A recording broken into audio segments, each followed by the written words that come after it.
परंतु भेट नाही झाली, त्याच्याबद्दल ते नाराज झाले. त्याच्याबद्दल मी दिलगिरी व्यक्त करतो. पत्रकार परिषद सुरू करण्या अगोदर मी एका गोष्टीचा खुलासा करू इच्छितो.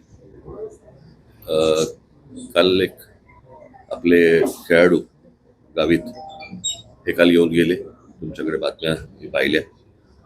त्यातला सर्वात महत्वाचा भाग म्हणजे एक तर त्यांना कोणी बोलवलं होतं हे मला माहित नाही. ते आलेत हेही मला कोणी सांगितलं नाही. त्याच्यामुळे ते आलेत आणि मी भेटणार नाही असं का करीन मी?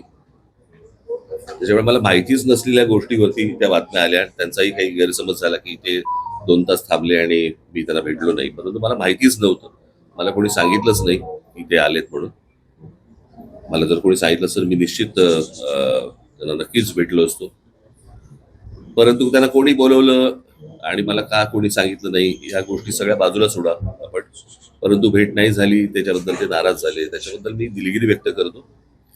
ते मला असं वाटतं दिल्लीला गेलेले आहेत आणि दिल्लीला जाऊन आल्यानंतर मी निश्चित त्यांची भेट घेईन आणि त्यांच्याशी मी निश्चित या गोष्टी बोलीन.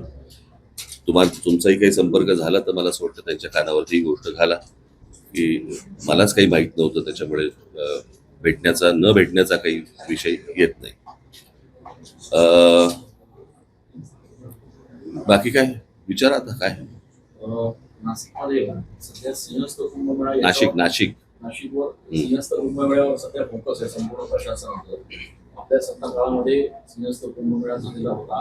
आता आपण जी माहिती घेत आहे किंवा आपल्याला जे कळत आहे सिंहस्थाची कामं शहरभर सुरू आहेत.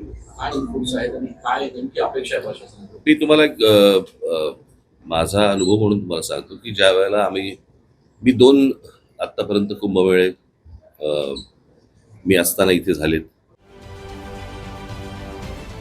महाराष्ट्रातील सर्व बातम्यांचे विश्वासार्ह व्यासपीठ सकाळच्या सर्व सोशल मीडिया प्लॅटफॉर्मला लाईक, फॉलो आणि सबस्क्राईब करा.